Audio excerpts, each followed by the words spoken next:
Savannah wearing jeans today. Of course, for a special day, you're going to see a lot of people wearing jeans today as well. Nikki joining us, Nicole Ticknor, officially with the 17th Judicial Circuit Family Violence Coordinating Council. So much to say in just that title alone.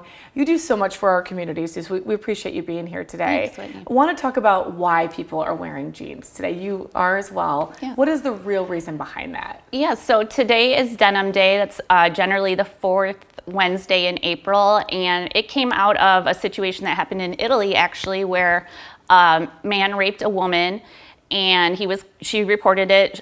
He was convicted, but then later on, his conviction was overturned based on the fact that he said that the woman was wearing very tight jeans, and because of that, she had to help him take the jeans off when he assaulted her, and he said it was consensual sex based on that. And so the women in Italy were very upset about this, and especially the women in Parliament, and all wore jeans one day in solidarity and support, and that's when Denim Day was born. And we're seeing that more so here in our community as well too. It's so much more than just one day. All of the work that you do, it's also Child Abuse Awareness Month as well. Just talk about really what's behind some of the stats that we're giving. You are interacting with these families. You're seeing this firsthand. Sure, yeah. So it is Child Abuse Awareness Month in addition, and unfortunately there are high rates of child abuse and neglect in Illinois. I don't have the number off the top of my head, but an astounding number of hotline reports are made to DCFS every year. And so in April, we really try to create awareness around that. And also focus on prevention, things people can do if they're concerned that a child is being hurt. And not just focus on abuse, but also neglect, which is just as damaging. So we have several events throughout the month of April for that. What are some ways that people can get involved too? Well, I think the most important thing is just to say something if there's a concern. Kids are really vulnerable. And they don't always have the ability to use their own voice, and so sometimes we have to be a voice for them, whether that means making a report to the DCFS hotline or just checking in with people if something doesn't feel right.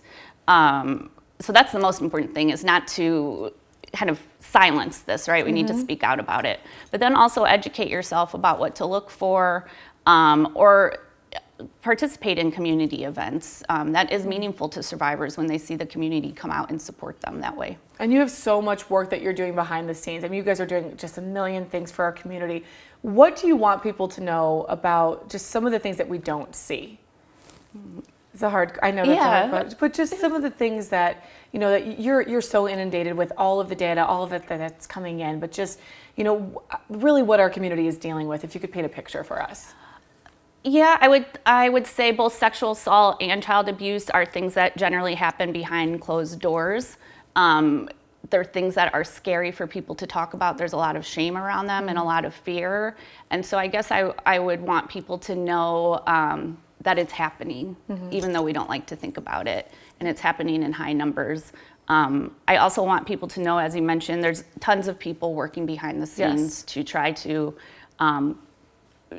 prevention efforts, create awareness, make sure people feel supported in the systems that we work in. And that's really the role of the Family Violence Coordinating Council, is to bring all these professionals together to try to create a uniform response. And you have that uniform response. Like I said, you guys are doing so much work behind the scenes.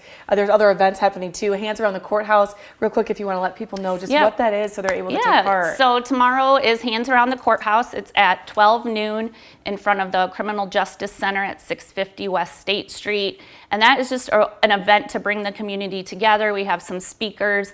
At the end, we all hold a ribbon around the courthouse and plant pinwheels to honor survivors. Well, thank you for all the work that you do, for coming on with us early this morning too. If you have a chance, if you can wear jeans to work, know the reason behind that. We know a lot of workplaces will support that today. There are all the details there on your screen. Again, it is noon tomorrow. They would love to have a lot of people out there for this cause.